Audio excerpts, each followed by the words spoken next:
La globalización es un concepto que despierta múltiples reacciones. Habrá quien encuentre connotaciones negativas, resultado de la tangible desigualdad, y otros verán las ventajas como la movilidad internacional y una mejoría en la calidad de vida para grandes sectores de la población.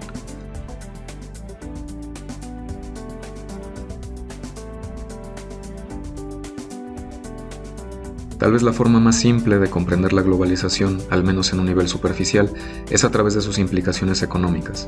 Es decir, habrá que buscar en el concepto de valor, liberalismo económico y capitalismo. Supongamos, por ejemplo, que dos individuos tienen cada uno un producto o servicio que ofrecer. A la vez, están buscando obtener algún producto o servicio diferente. Entonces, tienen una idea. Ellos pueden intercambiar y obtener lo que deseaban. Sin embargo, uno de ellos puede sentir que según su comunidad y contexto, el intercambio fue injusto. Después de una negociación, la otra parte cede y concuerdan en que el intercambio sería justo si le diera, por ejemplo, 3 panes más. Esto nos lleva a hablar del mercado. El mercado es un espacio más bien virtual, donde se establecen las tasas de cambio para todos los productos. Dichas tasas son, como vimos, productos de negociaciones previas. Tenemos entonces que las ovejas valen 4 panes y un sinnúmero de otras equivalencias. Los consumidores conocen qué es más caro y qué es más barato. En general negocian entre ellos ajustando estos intercambios, ofreciendo sus productos y servicios. Y bueno, para hacer las cosas fáciles está el dinero. Así podemos asignar ese valor contextual de cada producto o servicio sobre una única escala. La cadena de valor tiene 2 caras, según lo hemos planteado. Como cada negociador compite con otros que ofrecen productos similares, será necesario distinguirse y, como dicen, generar valor. Esto es, por ejemplo, ahorrarte el esfuerzo de tomar la lana de la oveja, teñirla y prepararla. Así sumamos valor al bien primario. Es posible tejer la lana y ofrecer una prenda. Una vez más hubo trabajo y el valor sigue aumentando. Es más, podemos llevarla más cerca del consumidor final y la transportación ha aumentado el valor una vez más. El proceso sigue hasta colocarla en un aparador atractivo y bueno, hay que pagarle al dueño del aparador.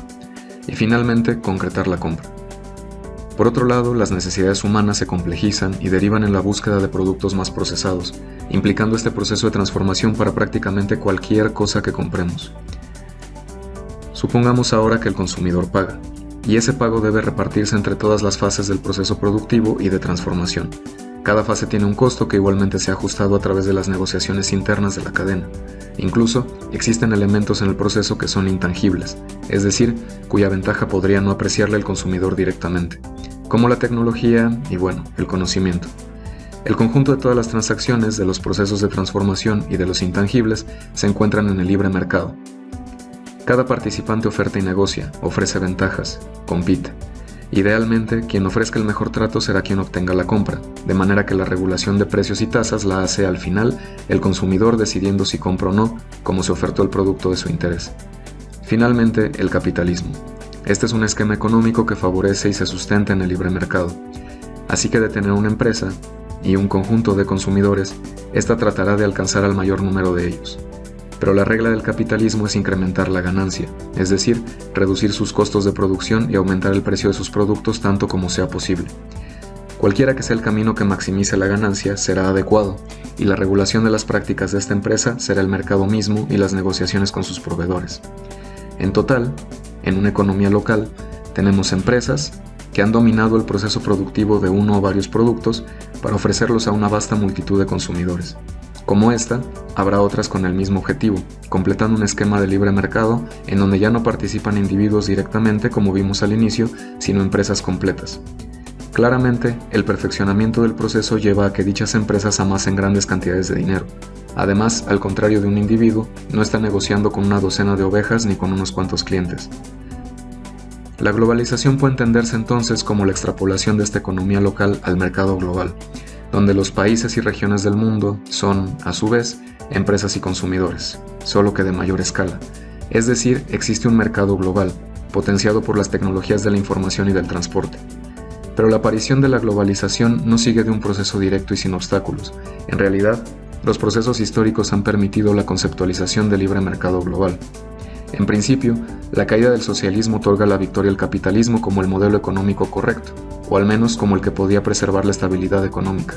Además, el avance sin precedentes en tecnologías de producción, comunicación y transporte hicieron posible el intercambio entre zonas lejanas.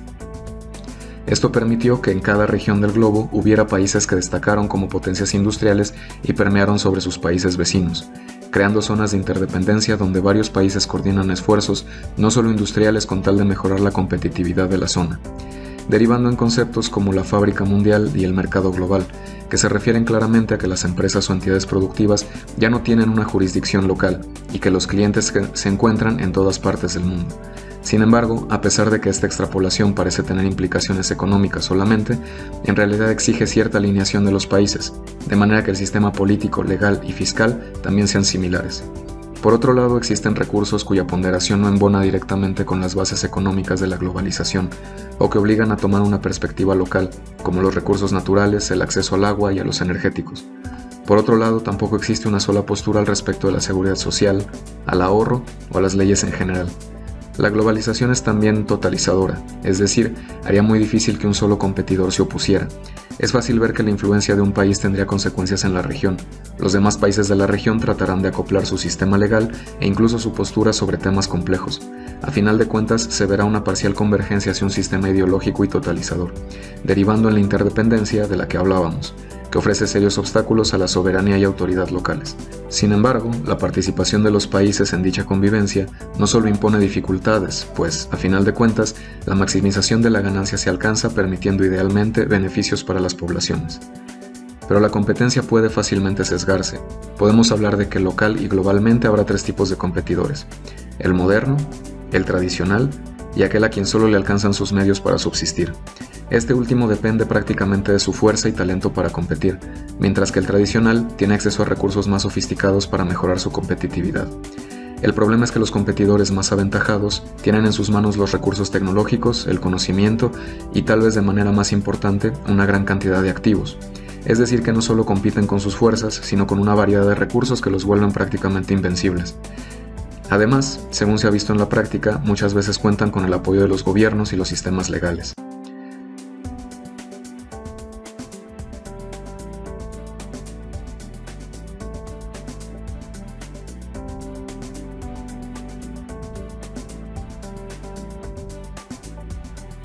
Finalmente, la globalización enfrenta paradojas claras.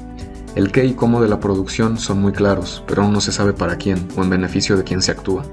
La balanza en la que compite el pequeño productor y las grandes corporaciones es la misma, impidiendo la competencia, que es el fundamento del libre mercado. Son muchos los ejemplos que muestran cómo se han coartado las posibilidades de competir, incluso con la manipulación de medios legales y gubernamentales.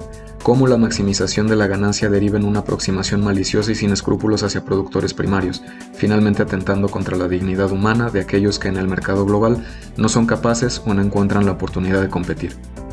Finalmente puede verse que la globalización, fundamentada en el capitalismo y el libre mercado, es un sistema cuyo origen tiene bases en la competitividad y cuya regulación se pretende automática. Sin embargo, las posturas de los gobiernos al respecto de su regulación son varias, es decir, no existe una postura típica y probada que derive en beneficios sociales directamente. Asimismo, un gobierno con fallas estructurales encontrará problemas para enfrentar a los competidores globales y muy probablemente amplificará la desigualdad y la pobreza. Según los momentos históricos mencionados, la globalización parece inevitable y, lamentablemente, la maximización de la ganancia como objetivo único deriva no solo en atropellos contra aquellos menos competitivos, sino en una paradoja dentro del propio sistema que, en vez de premiar al mérito y a la competitividad, la impide. A su vez, la participación en el sistema parece obligatoria, sobre todo en zonas de influencia con claros líderes.